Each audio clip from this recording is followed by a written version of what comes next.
বিসমিল্লাহির রহমানুর রহিম। 29 মে 2025 স্টারলিংক কি আরাকান আর্মির জন্য এনেছে? প্রশ্ন আসলো এখানে। চট্টগ্রাম বন্দরকে মার্কিনীদের হাতে তুলে দেবে? করিডোর কি মার্কিন বাহিনীর চলাচলের জন্য তৈরি করা হচ্ছে? প্রশ্ন হলো এখানে। বিএনপির রাজনীতিতে বেশ কিছু মানুষের নেতাদের বয়স হয়ে গেছে। এদেরকে কেন দল বাদ দেয় না? এটার কারণটা হলো এরা দীর্ঘদিন দলে শ্রম দিয়েছে। এদের ডাকে হাজার হাজার মানুষ ঢাকা শহরে নামে। একটা বড় রাজনৈতিক দলের কেন্দ্রীয় কমিটির নেতাদের সম্পর্কে মন্তব্য করতে হলে ওই পর্যায়ে নেতা হতে হয়। আমরা থাকি গ্রামে গঞ্জে, গাঁও গ্রামে। আমরা তো আর ওনাদের যোগ্য নাই, ওনাদের যোগ্যতা সম্পন্ন মানুষও না আমরা। কিন্তু এই ধরনের নেতাদের কোনো কোনো কথা কখনো কখনো রাষ্ট্রের সমালোচনা জন্ম দেয়।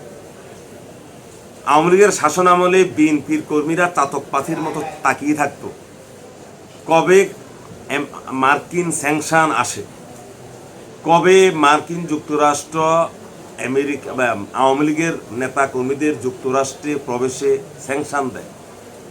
তীর্থের কাকের মতো তারা তাকিয়ে থাকে। তখন মার্কিন যুক্তরাষ্ট্রের এক একটা স্যাংশন বিএনপির নেতা কর্মীদের কাছে স্থানীয় পর্যায়ে ছিল এক একটা পারমাণবিক বোমা। ওই যে বোমা জাপানে মারছে না আমেরিকা, এইরকম পারমাণবিক বোমা, হাইড্রোজেন বোমার মতো ছিল। কোনো কারণে যদি একবার পুলিশের বেনজিরকে স্যাংশন দিত, সারা দেশে বিএনপি নেতা কর্মীরা ফেসবুকে উচ্ছ্বাস প্রকাশ করত। এই বুঝি হাসিনা পড়ে যায়। কিন্তু ডক্টর ইউনূস সাহেবের সাথে বিএনপির একটা টানাপোড়েন চলছে নির্বাচনের তারিখ নিয়ে।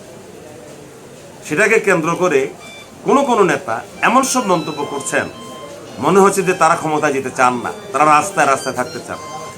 17 বছর হাসিনা এদেরকে জেলখানায় রেখেছে, ঘুমাতে দেয়নি। এখনো মনে হচ্ছে যে অনেক নেতারা কর্মীদেরকে বোধহয় ঘুমাতে দিতে চায় না। তার কারণটা হলো এই কারণে কথাটা বললাম।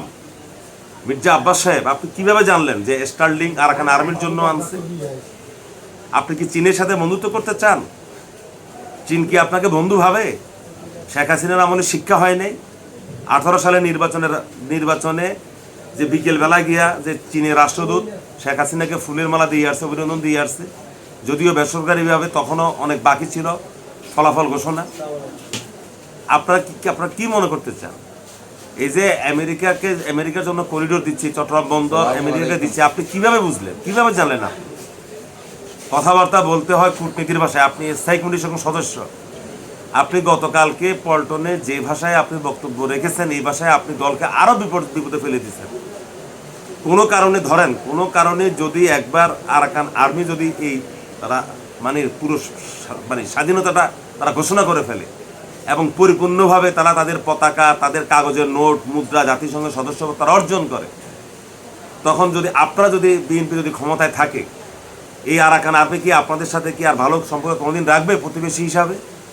সেটা আপনাকে 24 ঘন্টায় আপনাকে বিরক্ত রাখবে। কথা বলতে হয় বুঝে।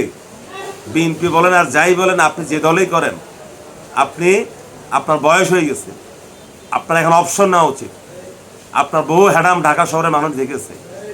মির্জা আব্বাস সাহেব, আপনি এখন অপশন নেন এবং কথা কম বলেন। আপনি যত কম বলবেন তখন আপনার দলের জন্য মঙ্গল।